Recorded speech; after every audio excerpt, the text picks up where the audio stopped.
Hello everyone, welcome back to our channel, welcome back to Bengali sports blog. Bengali sports ব্লগের নতুন একটা ভিডিওতে তোমাদের সবাইকে ওয়েলকাম।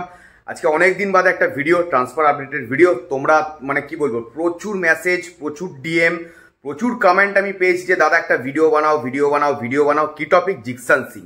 আমি লাইভে বারবার জিকসানকে নিয়ে বলেছি, তাও তোমরা জানতে চাইছো। অনেকে হয়তো মিস করে গেছো, তাদের জন্যই এই স্পেশাল ভিডিওটা। জিকসানের যে লেটেস্ট আপডেট রয়েছে, কালকে রাত্রিবেলা লাইভে এসে আমি জিকসানকে নিয়ে বলেছিলাম, বাট এই মুহূর্তে আমি জিকসানকে নিয়ে বেশ কিছু ইম্পর্টেন্ট ইনফরমেশন তোমাদের সাথে শেয়ার করবো। সেটা জানার আগে তোমরা কি করবে, চ্যানেলটাকে সাবস্ক্রাইব করবে। যদি চ্যানেল নতুন হও বা চ্যানেলে রোজ ভিডিও দেখো, এখন যদি সাবস্ক্রাইব করতে ভুলে গেছো, ডেফিনেটলি সাবস্ক্রাইব করে দেবে চ্যানেলটাকে।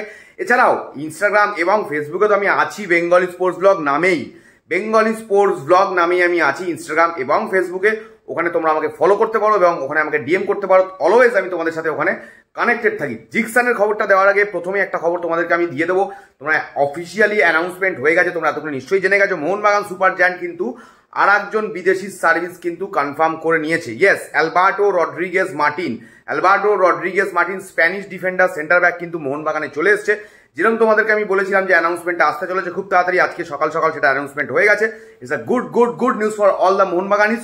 So coming back to Jeakson. দেখো, জিকসান নিয়ে একটা প্রশ্ন তোমরা বারবার করছো, দাদা জিকসান কি তাহলে আর হবে না? জিকসান কি কেরালাতেই থেকে যাচ্ছে? জিকসান তো প্রি সিজনে চলে গেছে থাইল্যান্ডে। ডেফিনেটলি মানে প্রি সিজনে গেছে মানে ব্যাপারটা কঠিন অবশ্যই, কিন্তু একটা ব্যাপারও রয়েছে যে জিকসান কিন্তু এখনো জিকসানের কিন্তু সব সম্ভাবনা কিন্তু বন্ধ করে দেওয়া যাবে না, বা এটাও বলা যাবে না যে জিকসান নেক্সট সিজনে হচ্ছে না, বা মানে জিকসান নেক্সট সিজনেই কেরালাতে থাকছে। কারণ এখন অবধি কিন্তু যা খবর, জিকসান সিং কিন্তু একদম লেটেস্ট যা খবর, জিকসান সিং কিন্তু এখন অবধি কিন্তু নেগোসিয়েশন চালাচ্ছে উইথ মানে আদার আইএসএল ক্লাবস। আমি বলছি না যে একদম ইস্ট বেঙ্গলেই আসবে। East Bengal is one of them and east Bengal is desperate. ঠিক আছে, এটাও আমি বলছি east Bengal is desperate. But শুধুমাত্র ডেসপারেট হলেই তো হবে না, জিকসান সিং এর ওপরেও অনেকটা আমি বলবো আর কি বলবো, ওর ওপরেও অনেকটা নির্ভর করছে। তো ওর কাছে এই মুহূর্তে যে কটা টিমের খবর মানে আমার কাছে যা খবর রয়েছে, জিকসান সিং এর কাছে যে কটা টিমের অফার রয়েছে, that is east Bengal, Bengaluru FC and FC Goa. তো তাদের সাথে কিন্তু এখন অব্দি কিন্তু জিকসান সিং কিন্তু নেগোসিয়েশন চালাচ্ছে। এবং যেহেতু এই মুহূর্তে জিকসান সিং থাইল্যান্ডে রয়েছে, কেরালা ব্লাস্টারের সাথে প্রি সিজন করতে চলে গেছে, তাহলে মানে এটা দেখে বোঝা যাচ্ছে ডেফিনেটলি এই ডিলটা যদি হয়, সেটা ইস্ট বেঙ্গলের দিকে হোক বা অন্য কোনো টিমের দিকেই হোক, সেটা কিন্তু এত তাড়াতাড়ি হওয়ার কোনো সম্ভাবনা নেই। এবং আমি তোমাদের আগেও বলেছি, ভিভিন মোহনানের ক্ষেত্রে ভিভিন মোহনানের আর কোনো মানে কেরালা ব্লাস্টার্স থেকে বেরিয়ে আসার কোনো চান্সেস নেই, because Vibin Mohanan contract extension করে দিয়েছে। যদিও এটা অফিসিয়াল অ্যানাউন্সমেন্ট এখন অব্দি হয়নি, আশা করছি আগামীতে হয়ে যাবে। বাট জিকসান সিং এর ক্ষেত্রে কিন্তু চান্সেস কিন্তু রয়েছে। এখন অব্দি জিকসান সিং কিন্তু নেগোসিয়েশন চালাচ্ছে বিভিন্ন টিমের সাথে।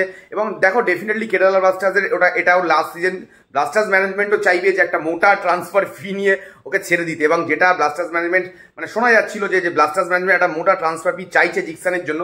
দেখা যাক আগামীতে কোন টিম নিতে পারে। বাট ডেফিনেটলি ইস্ট বেঙ্গল কিন্তু রেসে রয়েছে জিকসানের জন্য এবং চেষ্টা করছি। East Bengal is desperate, but সবসময় তো ডেসপারেট হলে সেই প্লেয়ারকে পাওয়া যায় না, এটা আমরা আগেও দেখেছি। Fingers cross. আশা করবো ইস্ট বেঙ্গলের যে সমস্ত সমর্থকরা দেখছো, তোমরা কি ভাবছো জিকসানকে কতটা দরকার? জিকসানের যে পজিশন, সিডিএম পজিশনে 23 বছর বয়সী জিকসানকে কতটা দরকার কার্লোস কুয়াদ্রাদের টিমে? এবং আগামীতে দেখা যাবে যে জিকসান আদৌ আসছে ইস্ট বেঙ্গলে, না অন্য টিমে চলে যাচ্ছে, না কেরালাতে থেকে যাচ্ছে। দেখা যাক। আমি তো চাইবো অবশ্যই ইস্ট বেঙ্গল মানে জিকসানকে পাক, এই বিষয়ে কোনো সন্দেহ নেই। দেখা যাক। এছাড়াও ইস্ট বেঙ্গল অনেক প্লেয়ারদের পিছনে রয়েছে।